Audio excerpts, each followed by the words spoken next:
कभी सोचा है कि कोई वीडियो गेम ये कैसे जान लेता है कि आगे क्या करना है? या फिर हमारा फोन वो कैसे तय करता है कि कौन सा नोटिफिकेशन दिखाना है? भाई इसके पीछे एक जादू है और आज हम उसी जादू के पीछे का राज खोलने वाले हैं। वो लॉजिक जो एक बेजान कोड को दिमाग देता है। तो सवाल यही है, आखिर एक बेजान सा कोड सिर्फ हमारे कमांड्स मानने की जगह असल में सोचना कैसे शुरू कर देता है? वो हमारे लिए फैसले कैसे लेने लगता है? अच्छा, इस बात को समझने के लिए ना हमें चलना होगा एकदम शुरुआत में। एक प्रोग्राम को उसकी सबसे बेसिक, सबसे सीधी सादी हालत में देखना होगा। और जानते हैं, इसके लिए ज़ॉम्बी प्रोग्राम से बेहतर मिसाल और कोई हो ही नहीं सकती। जरा सोचिए, एक बस ड्राइवर है, उसे स्कूल जाने का बस एक ही सीधा रास्ता पता है। तो वो क्या करेगा? बस एक के बाद एक स्टॉप पर रुकता जाएगा, ना दाएं देखेगा ना बाएं। हमारा जो शुरुआती कोड होता है ना, वो बिल्कुल ऐसा ही है। बस दिए गए इंस्ट्रक्शंस को लाइन बाय लाइन फॉलो करता जाता है। प्रोग्राम के काम करने का ये जो तरीका है, ये जो क्रम है, इसी को कहते हैं फ्लो ऑफ कंट्रोल। और फिलहाल जैसा हमने देखा, ये फ्लो बस एक सीधी सड़क की तरह है। बस अब असली मजा तो तब शुरू होता है जब हमारा ये भोला भाला ज़ॉम्बी प्रोग्राम एक ऐसी प्रॉब्लम से टकराता है जिसे वो सॉल्व ही नहीं कर सकता। एक ऐसी मुश्किल जिसका हल उसके इस सीधे साधे लॉजिक के पास है ही नहीं। और दिक्कत पता है क्या है? प्रोग्राम को जो कहा गया है वो बस वही कर रहा है। आंख बंद करके 5 में से 7 घटा दिया और जवाब आ गया -2। वो ये सोच ही नहीं सकता कि अरे, शायद मुझे 7 में से 5 घटाना चाहिए था। क्यों? क्योंकि उसमें चुनने की, फैसला लेने की कोई ताकत ही नहीं है। तो फिर अपने ज़ॉम्बी कोड में जान कैसे फूकी जाए? उसे अक्ल की पहली चिंगारी कैसे दी जाए? इसका जवाब बहुत सिंपल है। हम उसे देते हैं चुनने की शक्ति। और ये ट्रैफिक लाइट वाली मिसाल एकदम परफेक्ट बैठती है। जैसे हम लाइट का रंग देखकर फैसला करते हैं कि रुकना है या चलना है, ठीक वैसे ही हमारा कोड भी एक शर्त यानी एक कंडीशन को देखकर अपना रास्ता चुनता है। और बस इसी को कहते हैं सिलेक्शन या चयन। और ये देखिए, ये स्लाइड इस फर्क को कितना साफ दिखा रही है।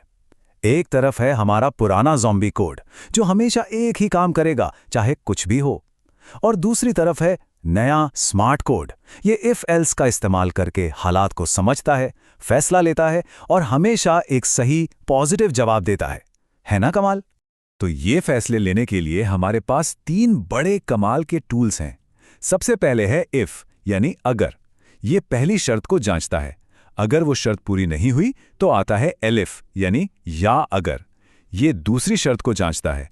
और अगर कोई भी शर्त सही नहीं हुई तो आखिर में आता है एल्स यानी वरना, जो डिफ़ॉल्ट रास्ता है।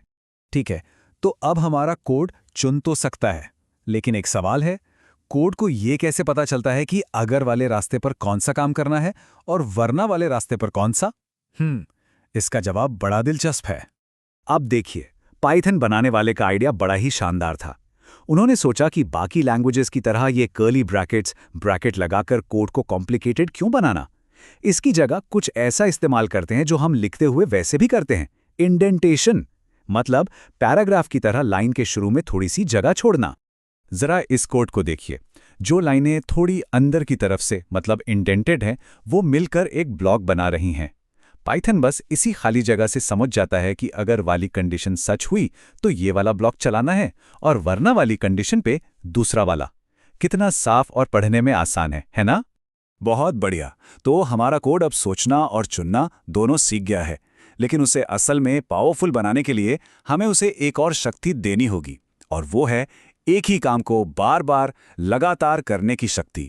जैसे एक तितली का जीवन चक्र होता है ना, एक प्रोसेस जो खुद को बार बार दोहराता है, ठीक इसी तरह प्रोग्रामिंग में भी ये दोहराने की ताकत होती है।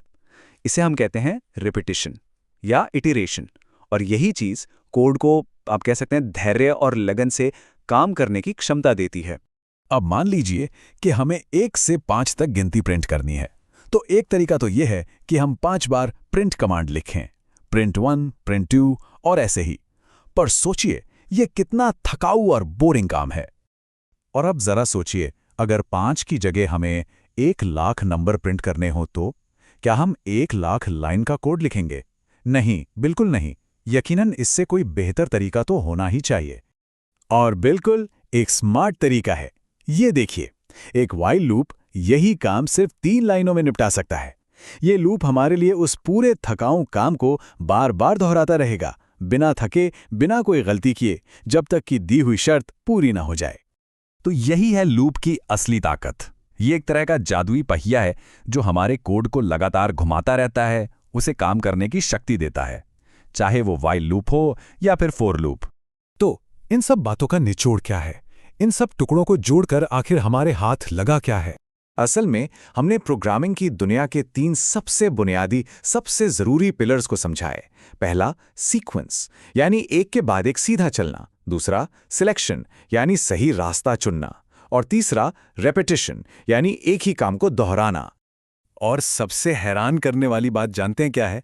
हम दिन भर जितने भी ऐप्स, गेम्स या वेबसाइट्स इस्तेमाल करते हैं, वो चाहे कितने भी कॉम्प्लेक्स क्यों ना दिखें, उनकी बुनियाद में यही 3 सिंपल आइडियाज हैं: सीक्वेंस, सिलेक्शन और रेपिटेशन। बस। और ये बात हमें एक बहुत ही गहरे सवाल पर लाके छोड़ देती है कि अगर बिल्डिंग ब्लॉक्स इतने ही सिंपल हैं, तो फिर इन्हीं सरल नियमों से मिलके हमारी स्क्रीन पर दिखने वाला ये इतना बड़ा, इतना कॉम्प्लेक्स सॉफ्टवेयर का यूनिवर्स आखिर बनता कैसे है? इस पर सोचिएगा ज़रूर।